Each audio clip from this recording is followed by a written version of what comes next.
السلام علیکم ناظرین، کیا حال چال ہیں؟ خیریت سے ہیں؟ ٹھیک ٹھاک ہیں؟ میں آپ کا اپنا میزبان زیب قریشی آپ کی خدمت میں ایک نیا پروگرام لے کر آپ کی خدمت میں حاضر ہو گیا ہوں۔ آج منگل ہے اور جون 2000 کی 9 تاریخ۔ آپ نے دیکھا ہوگا کہ پچھلے 4-5 دنوں سے جو ہے کافی گہما گہمی ہے اور بہت سے لوگ کچھ مختلف قسم کی اطلاعات دے رہے ہیں۔ صابر شاکر نے اطلاع دی کہ 3434 اسکوائر مائل کا جو ایریا ہے وہ لداخ کا، وہ چائنا نے اپنا جو علاقہ تھا وہ لے لیا ہندوستان سے۔ اب ہندوستان اس پوزیشن میں نہیں ہے کہ وہ چائنا سے لڑ سکے یا اپنا حصہ واپس لے سکے، یا جس کا وہ کلیم کرتے ہیں۔ ایکچولی وہ تو ایک ڈسپیوٹڈ ایریا تھا جس کو وہ کلیم کر رہے ہیں۔ تازہ ترین جو اطلاعات ہیں ان کے مطابق یہ ہیں کہ چائنا جو ہے بہت ہی بڑے پیمانے پر جو ہے اپنی فوجیں جو ہے وہ ٹرانسفر کر رہا ہے لداخ کی سائٹ، اور چائنا نے بالکل واضح میسج دے دیا ہے انڈیا کو کہ اگر اس نے کوئی بھی ہینکی پینکی کرنے کی کوشش کی تو اس کو وہ جواب دیا جائے گا کہ اس کی 7 نسلیں یاد رکھیں گی، اور ہندوستان کی 7 یا 8 ریاستیں جو ہیں وہ انڈیا سے بالکل ٹوٹ جائیں گی، ایک دم ختم ہو جائیں گی۔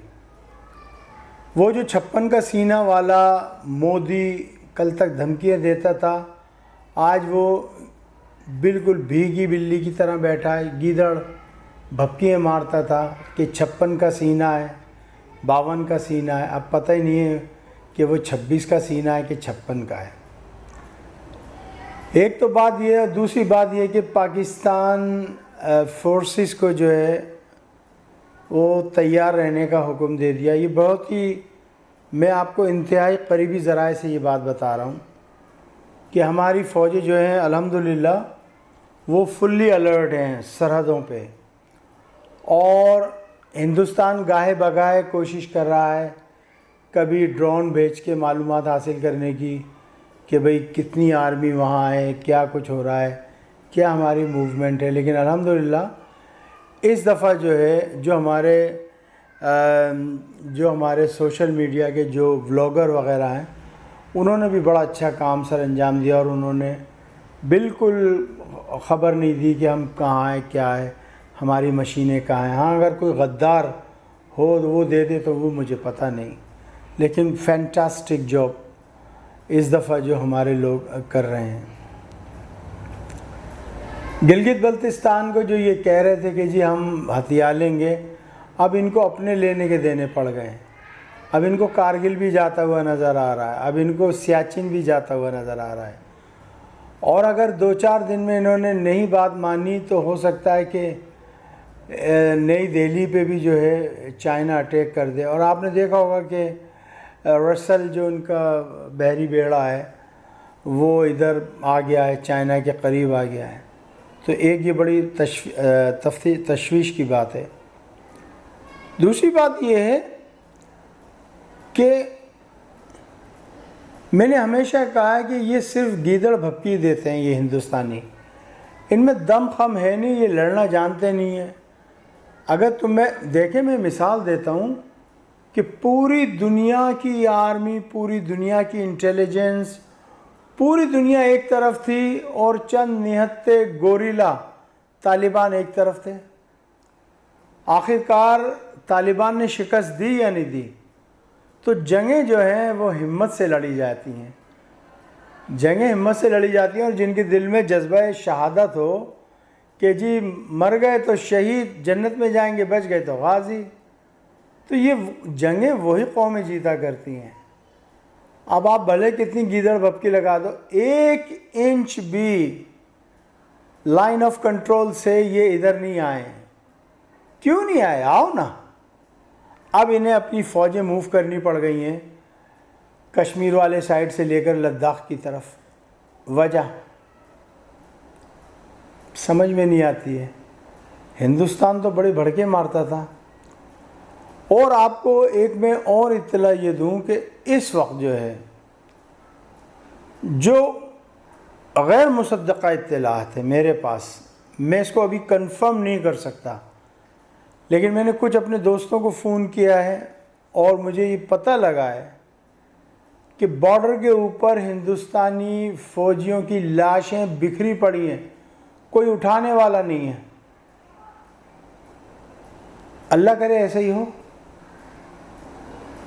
چونکہ یہ بڑی بھڑکیاں مارتے تھے. اور یہ بھی اطلاعات آ رہی ہیں کہ چائنا نے اپنے ہیلی کاپٹرز وہاں پہنچا دیے ہیں، وہاں پر جو ہے فضائیہ کا بیس بنایا جا رہا ہے.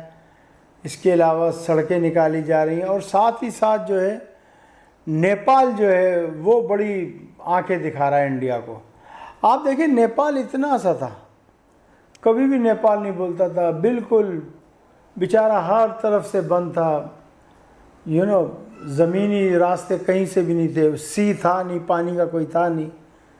انڈیا جب جاتا تھا گیدڑ بھپکی لگا کے اس کو بس کنٹرول کر لیتا تھا.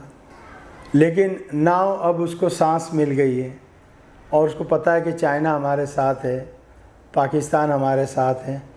ایک بات یاد رکھیے گا، جس دن فل فلیج لڑائی ہوئی تو پاکستان اس جنگ میں ضرور آئے گا. اور if انڈیا نے پاکستان پہ اٹیک کیا تو چائنا وہاں سے پورا اس کا علاقہ کھا جائے گا. پھر یہ 2 مورچوں پہ لڑائی ہوگی. تو میں کہتا ہوں اللہ تعالیٰ جو کرتا ہے بہتر کرتا ہے. دیکھیں نا، قرآن مجید والفرقان الحمید میں اللہ سبحانہ و تعالیٰ فرماتے ہیں کہ اگر کوئی مجھ سے مکر کرتا ہے تو میں اس سے بہترین پلاننگ کرنے والا ہوں. اس نے مسلمانوں کے ساتھ ظلم کیا، ظلم کی انتہا ہو گئی. آج تلک کشمیر میں لاک ڈاؤن ہے، کرفیو ہے، کشمیر کے لوگوں کا پتہ نہیں ہے کہاں ہیں بیچارے. کرونا کی بیماری پھیلی ہے، کوئی دوائی نہیں، کوئی ادویات نہیں، برا حال ہے کشمیریوں کا. تو کیا اللہ ان کا رب نہیں ہے کشمیریوں کا؟ سن 65 میں ہمارے نے 2 نمازوں پہ لڑے، ایسٹ پاکستان اور ویسٹ پاکستان. 71 میں ہمارے ساتھ سازش ہوئی، خیر ماس تو 2 ہی تھے، لیکن بیچ میں سے ہمیں کمک پہنچانے کا راستہ نہیں تھا. لیکن اس دفعہ آپ دیکھیں گے 2 محاذ ہو گئے الحمدللہ. پھر ایک طرف چائنا ایک طرف ہم. آئیے دیکھتے ہیں ہم آپ کی کیسی خاطر تواضع کرتے ہیں. ابھی پچھلے دنوں ہم نے ابھینندن کی تھی نا، کتنی عمدہ طریقے سے کی تھی. آئیے اب آپ دیکھتے ہیں ہم آپ کو. بہرحال آج کی بات ذرا میں مختصر سی رکھنا چاہتا ہوں. حالات پہ میری نگاہ ہیں، آپ بھی رکھیے، آنکھیں کھلی رکھیے. آنے والے کچھ دنوں میں کچھ بھی ہو سکتا ہے. یا تو انڈیا یہ کہے چائنا کو اچھا بھئی یہ سنبھالو، اب آپ ہماری جو 7-8 ریاستیں اس کی طرف نہ آنا، یا پھر ریٹیلیٹ کرے انڈیا. اگر انڈیا نے ریٹیلیٹ کیا تو یہ ایک بہت بڑی جنگ ہو جائے گی. اس کے اندر پھر نیول بھی یوز ہوگا، اس کے اندر پھر ایئر فورس بھی ہے، پھر بری فوج بھی ہے. اور پھر آپ کو تو پتہ ہے کہ چائنیز کہاں سے نکل کے آ جاتے ہیں، پتہ ہی نہیں لگتا، اور ان کی زبان ہی الگ ہے، ہماری تو سمجھ میں نہیں آتی وہ کیا کہہ رہے ہیں. بہرحال میں بس یہی میسیج دینا چاہتا تھا کہ غرور نہیں ہونا چاہیے، تکبر نہیں ہونا چاہیے. اور ہندوستان شروع سے تکبر غرور کرتا چلا آیا ہے. اصل میں یہ ساری زندگی غلام رہے، اور ان کو آزادی ملی سن 1947 میں، جو ان کو اب جھل نہیں رہی ہے. دیکھیں کتنے دن اور یہ آزاد رہتے ہیں، پھر انہوں نے غلامی میں ہی آنا ہے. اسی کے ساتھ آپ سے اجازت چاہوں گا. اگر آپ نے میرا چینل سبسکرائب نہیں کیا ہے تو پلیز زیب قریشی ٹی وی کو سبسکرائب کر لیجئے، اور ساتھ ہی ساتھ جو ہے اس کو شیئر کر دیجئے. انشاءاللہ تعالی پھر آپ سے ملاقات ہوگی. السلام علیکم ورحمۃ اللہ وبرکاتہ.